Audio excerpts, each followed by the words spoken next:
Self-control is a muscle, and just like any muscle, it can be strengthened with the right strategies.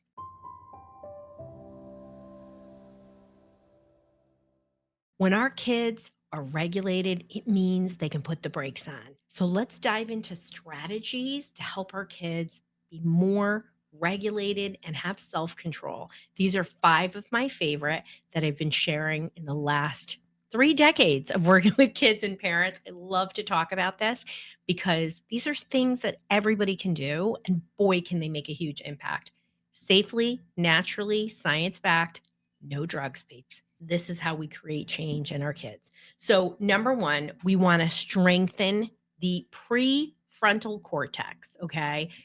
You know that there's brain building activities that we can do. And so, when we add in brain boosting activities, we are literally changing the frontal lobe of the brain. Okay.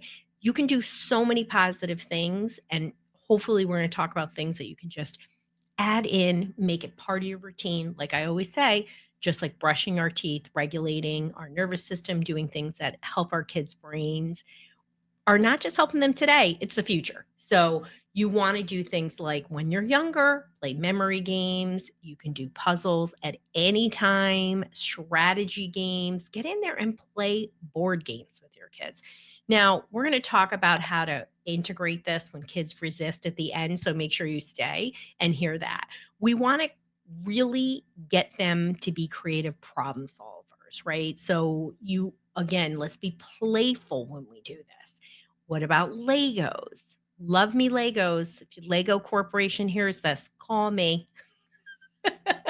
I just think it's an amazing toy that you can play your whole life. I mean, my kids buy their dad a Lego set every year. I mean, it's like, and he sits there and does it. He loves it. Can you do, games that are related to coding or crafting or different things that get you to think and problem solve? When we're talking non-devices, right? We're talking real world and obviously love to interact, even problems, not just problem solving games that are board games, but card games.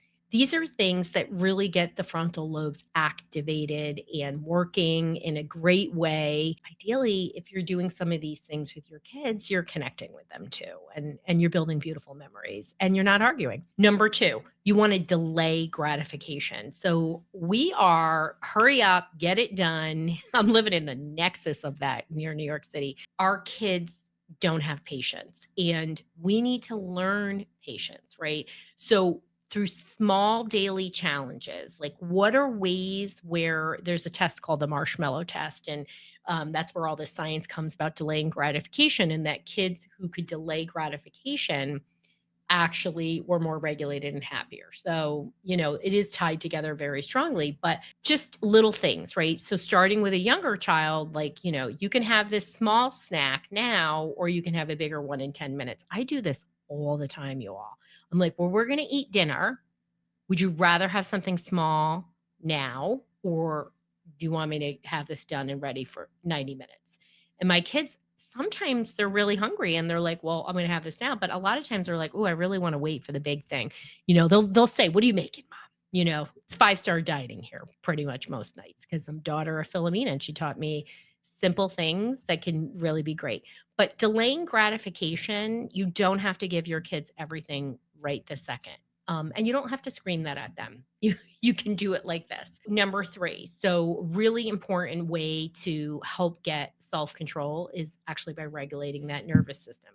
If kids can't control their impulses, if they're dysregulated. In the last episode, we talked about sources and we talked about dysregulation as being one of the sources of poor impulse control. So if your nervous system is on high alert, you're going to be not making good choices because you're not really physically present in the way that would allow for better thinking, problem solving, and patience.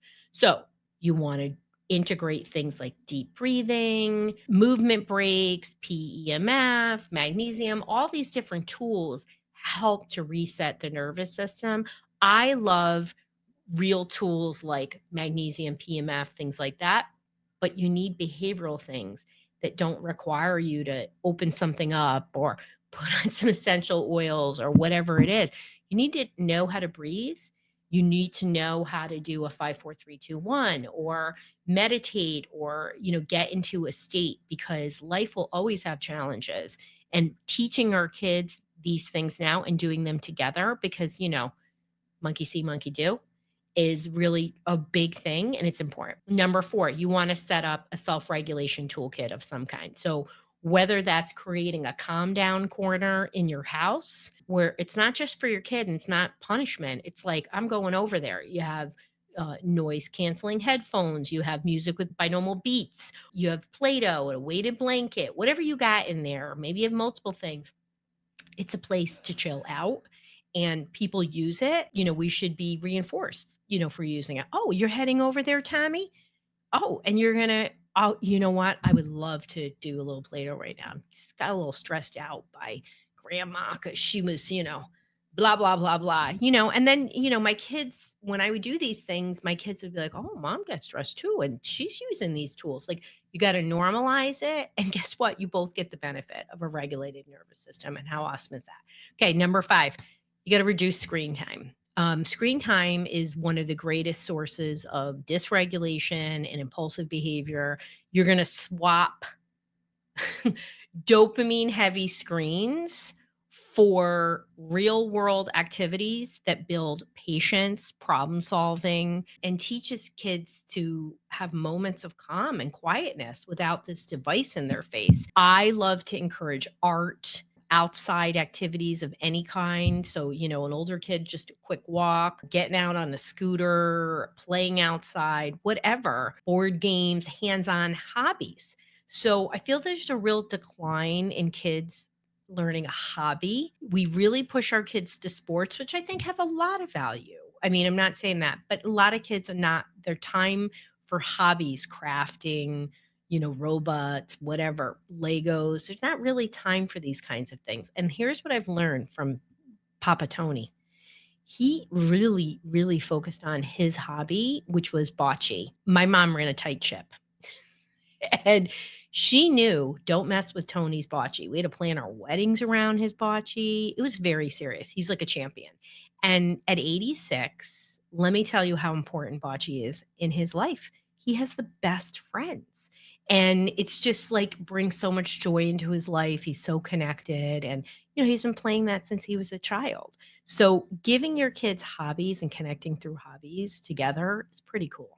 Just think about that. It becomes hard and you're like, "Oh, thanks, Roseann, you're adding another thing to my to-do list." Well, this is something that builds for their lifetime. Maybe you don't need to be in 3 sports. As I had a conversation with one of my favorite clients the other day, think about that. Okay, so what do you do when your kids resist this? So no matter what, they're going to struggle. If you're making a change and you're like, "Hey, we're getting you off device," or "We're delaying gratification and that's new," they're gonna struggle.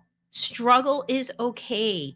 We want our kids to struggle and move through it and problem solve, right? It's the repetition and it's the boundaries. They're gonna really build the skills, right? You gotta have your game on at least 80% of the time.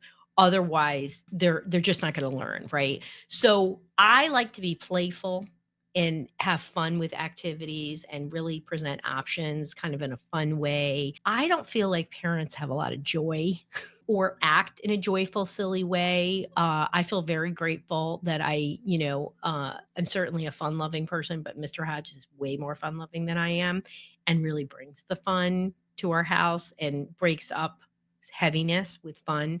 The more you do it, the easier it is and the more receptive your kids are. So they come down, they're like, "I'm not gonna, I'm not getting off my device." And they start, flipping out. Once they've calmed down, you can be funny about it. Like, "Man, I feel exactly like how you feel," or, "Hey, are we doing a dance party? Or are we going out for a walk?" And just even your tone makes sets it, right? And you really want to reinforce efforts, not just the end product or the end result. Like, "Wow, I saw that you were trying, and I see that, and I really appreciate that." And you can always bring it back to you. "I'm trying too. What do you think we should do together to, spend less time on our device or get outside and do these activities or whatever it is. So, kids like when the pressure's off of them and they like to know that you have that. So, just remember self control is a learned skill. Okay. We are learning, and these strategies really can improve impulse control when you make them part of your life. And I know you can. And I hope you're inspired to be more regulated at home for yourself and to bring some of these tools into your daily life.